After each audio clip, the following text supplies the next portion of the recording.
ನಿಶೆ ವೇಳೆಯಲ್ಲಿ ರೈ ಮುಡುವುದೇ ಅಲ್ಲಲ್ಲ, ನಿಶೆಯ ಸ್ನೇಹಿತ ಅವನೇ ಮೂಡುತ್ತಿರುತ್ತಾನೆ. ಇರಲಿ, ಹಿಂದೇಕೋ ಎಂಟೆ ಮನೆಗೆ ಚಮ್ಮುಖವಾಗಮಿಸಿದಂತೆ ನುಡಿತಿರುವಲ್ಲ, ಏನಪ್ಪ ವಿಷಯ? ಧನಹೀನನ ಮನೆಗೆ ಕುಬೇರನಾಗಮಿಸಿದರೆ ಆಶ್ಚರ್ಯವಲ್ಲವೇ? ಚಂದ್ರು, ನನ್ನ ಆಗಮನವೆಂದು ಹೊಸದೆ. ಹಣದ ಮದದಿಂದ ಲಕ್ಷ್ಮೀಪುತ್ರನ ಎಂದಾದರೂ ನಿಮ್ಮನ್ನು ಕೀಳಾಗಿ ಕಂಡಿದ್ದೇನೆ. ಕೃಷ್ಣ ಕುಚೇಲರ ಸ್ನೇಹ ನೆನೆಸಿಕೋ, ಅವರದು ಬಡವ ಶ್ರೀಮಂತರ ಸ್ನೇಹವಲ್ಲವೇ? ಮಾತಿನಲ್ಲಿ ಆಚಾರ, ಕೃತಿಯಲ್ಲಿ ಅನಾಚಾರ. ಏನಾದರೂ ನವಯುಗದ ಹಣವಂತರು ನಯವಂಚಕರು. ಹಣ ಹೊಂದಿದ್ದರೆ ಬೇರೇನೂ ಬೇಕಾಗಿಲ್ಲ. ಚಂದ್ರು, ಇಂದೇಕೋ ಹೊಸ ನುಡಿಗಳ ಸುರಿಮಲನ್ನೇ ಸುರಿಸಲು ಆರಂಭಿಸಿದೆಯಲ್ಲ. ಎಂದಾದರೂ ನಾನು ಹಣಕ್ಕೆ ಬೆಲೆ ಕೊಟ್ಟಿದ್ದೇನೆ. ಹಣಕ್ಕೆ ಬೆಲೆ ಕೊಡಲಾರೆ, ಹಣಕ್ಕೆ ಬೆಲೆ ಕೊಡಲಾರೆಂದು ಹೇಳುವ ನೀನೇ ಮುಂದೆ ಒಂದು ದಿನ ವರದಕ್ಷಿಣೆ ಇಲ್ಲದ ಮದುವೆಯಾಗುವೆಯಾ?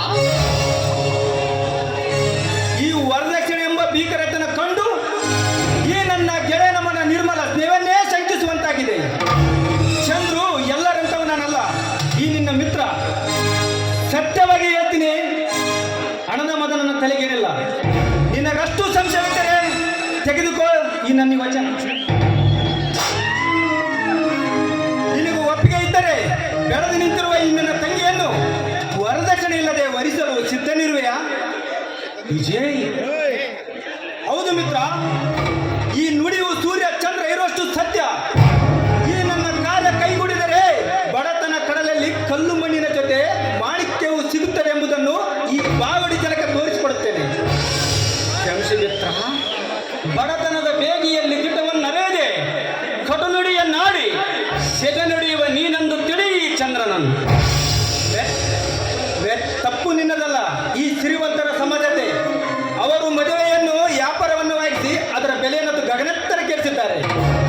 ಈ ವರದಕ್ಷಿಣೆ ಎಂಬ ಸಂತೆಯಲ್ಲಿ ಬಡವರಿಗೆ ವ್ಯಾಪಾರದಿಲ್ಲದಿರುವುದೇ ಈ ನಿನ್ನ ಕಟುನುಡಿಗೆ ಕಾರಣ. ನೀನು ನಿಜವಾಗಿಯೂ ಬುದ್ಧಿವಂತ. ಅಗ್ನಿಯೊಡನೆ ಕೋಪಿಸಿಕೊಂಡು ಕಾದಾಡಿ ಮೈಕೂದಲು ಸುಟ್ಟುಕೊಂಡ ಮೂರ್ಖ ಕರಡಿಯ ಪಾಡಾಯಿತು ನನ್ನ. ವ್ಯಥೆಯನ್ನು ಮರೆತು ವಿಷಯಕ್ಕೆ ಬಾ. ನಿನ್ನ ತಂಗಿಯನ್ನು ಕೊಟ್ಟು ಬೀಗರ್ತನ ಬೆಳೆಸುವ ಅಥವಾ ನನ್ನ ಕಟುನುಡಿಗಳಿಂದ ನಿನ್ನ ಮುಗ್ಧ ಮನ ಕೆರಳಿಸಿ ಕಪಡತನ ಸಂಬಂಧ ಬೆಳೆಸಲೇ? ಇಲ್ಲ ಮಿತ್ರ, ನಿಜವಾಗಿಯೂ ನಿನ್ನ ತಂಗಿ ಕಮಲೆಯನ್ನು ಮನಪೂರ್ವಕವಾಗಿ ಪ್ರೀತಿಸುತ್ತಿರುವೆ.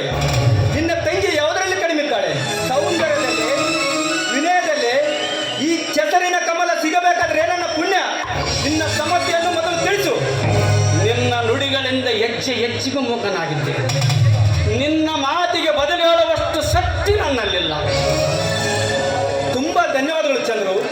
ವರನ ನಿರ್ಧಾರದಷ್ಟೇ ವಧುವಿನ ಸಮ್ಮತಿ ಕೂಡ ತುಂಬಾ ಮುಖ್ಯವಾದದ್ದು. ಅದನ್ನು ಕೇಳಿ ತಿಳಿದುಕೋ. ನಾ ಬರಲೇ? ಬಡವನ ಮನೆ ಚಹಾ ಸಿಗುತ್ತಿದ್ದರೆ ಸರಿಯಾಗಿತ್ತು. ಅದರ ಅವಶ್ಯಕತೆ ಏನಿಲ್ಲ. ಶ್ರೀರಾಮಲಿಂಗೇಶ್ವರ ದೇವಿ ಇದ್ದರೆ ನಾಳೆಯ ನಿರ್ಧಾರದ ಜೀವನಬೋದಲ್ಲವೇ? ನಾ ಬರಲೇ?